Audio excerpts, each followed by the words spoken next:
Halo guys, salam satu hati, koi lover ya. Kali ini sore hari sudah pada pulang. Ini sudah maghrib, pukul setengah 6. Teman-teman pada pulang ya. Ada 2 orang yang di sini yang tidur di kantor, tapi lagi istirahat. Ini tadi banyak pertanyaan dari customer ya, banyak pertanyaan dari pelanggan. Dari beberapa waktu yang lalu juga banyak pertanyaan tentang ikan koi itu apakah bisa dipelihara di akuarium, apakah bisa dibesarkan di akuarium atau dipelihara di akuarium. Nah, saya ingin membahas pertanyaan dari customer. Jadi yang pertama, tujuannya apa? Tujuan untuk di akuarium itu apa? Apakah untuk dibesarkan dari kecil, mungkin dari ukuran 20 cm dengan tujuan lebih besar lagi, atau yang kedua untuk tujuan dinikmati, artinya untuk koleksi, layaknya penghobi koi, untuk koleksi ikan koi yang dia sukai. Atau yang ketiga untuk karantina atau penampungan sementara, atau untuk pengobatan. Jadi ini untuk pengobatan juga masuk nomor 3, tujuan nomor 3 karantina. Saya jawab dari nomor 1, ikan koi di akuarium untuk tujuan pembesaran. Ya, ini menurut saya ini cenderung kurang pas, karena kita tahu ikan koi itu untuk menjadi tumbuh itu membutuhkan ruang gerak yang lumayan, lebih dari ikan lele ya, beda ya. Kalau ikan lele mungkin ukuran 10 meter persegi muat 1000 ekor. Kalau ikan koi 10 meter persegi itu muatnya ukuran 20 cm hanya muat 100 ekor.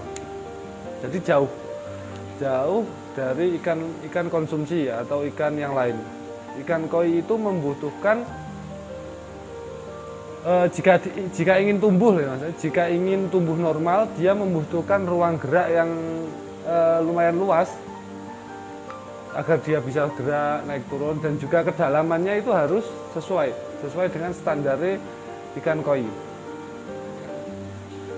Kalau di akuarium itu kan jelas ruang geraknya tidak ada, ruang geraknya sempit, kedalamannya juga ya kurang. Kalau untuk di pembesaran, saya kira atau bisa dikatakan kurang pas lah ya, kalau untuk ikan koi dibesarkan di dalam akuarium. Terus lanjut untuk tujuan yang kedua, dipelihara di akuarium dengan tujuan hiasan atau koleksi ya. Jadi banyak kolektor ikan koi yang berawal dari, mungkin kemarin itu ada yang tanya, bekas akuarium Lohan, bekas akuarium Arwana. Ini mau saya kasih koi bagaimana, pas apa enggak, kira-kira bisa hidup enggak? Nah ini, kalau masalah hidup bisa, artinya juga ikan koi bisa kok hidup di akuarium dengan sehat, dengan ya dikasih makan, bisa. Kalau masalah bisa hidup, tapi untuk kita perlu tahu, ikan koi itu beda dengan arwana, beda dengan lohan. Bedanya dari sisi ini sama-sama ikan hias, namun cara menikmatinya berbeda. Koi itu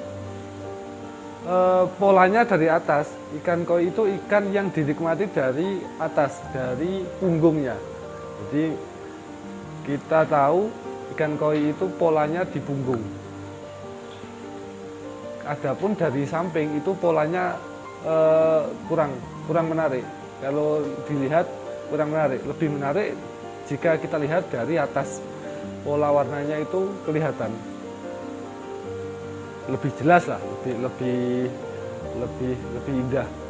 Sedangkan kalau ikan arwana atau ikan lohan, nah itu kan ikannya pun bentuknya apa? Ceper atau ikannya pipih. Dia dinikmati dari samping. Lohan dengan batiknya atau dan juga nonongnya, arwana dengan keindahan sisiknya.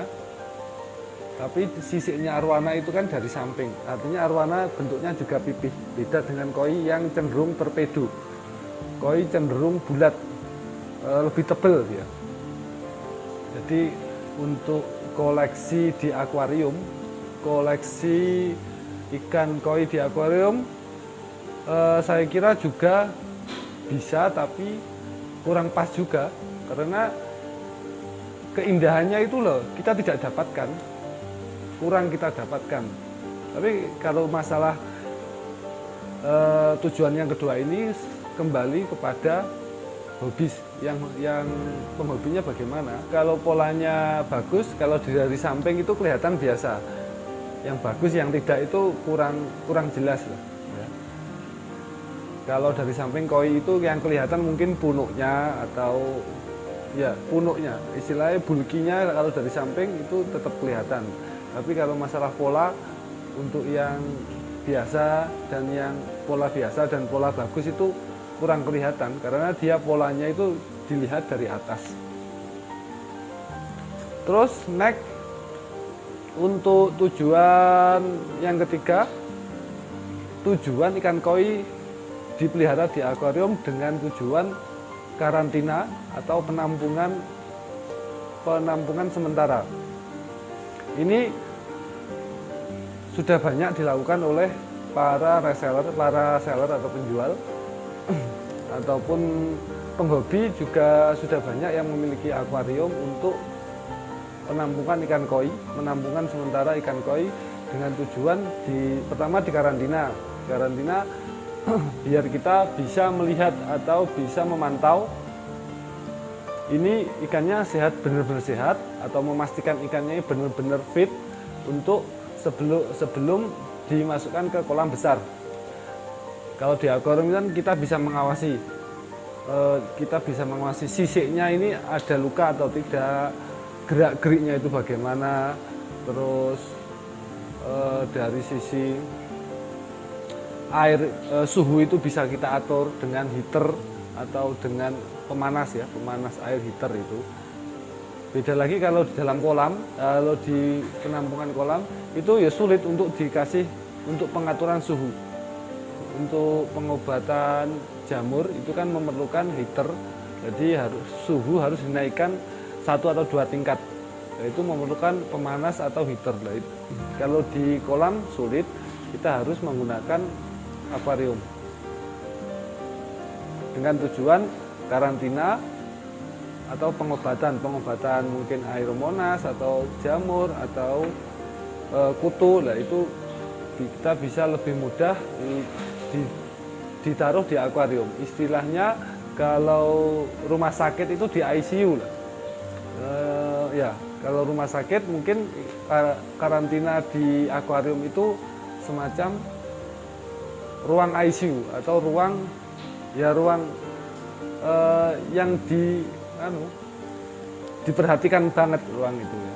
Diperhatikan, ikan koi di situ diperhatikan, diawasi untuk pengecekan layak atau tidaknya ikan ini masuk kolam atau untuk pengiriman. Dan hal ini kami jawab ini sudah bisa atau layak. Artinya pemeliharaan ikan koi di dalam akuarium dengan tujuan karantina ini pas, ini sudah benar. Semua seller saya kira 90% menggunakan sistem karantina akuarium. Oke, demikian jawaban kami untuk pertanyaan bisa tidak ikan koi dipelihara di akuarium. Nah itu tadi tujuannya apa aja. Tujuan apa untuk di akuarium? Mungkin yang pertama dibesarkan, ya, tadi jawabannya kurang pas.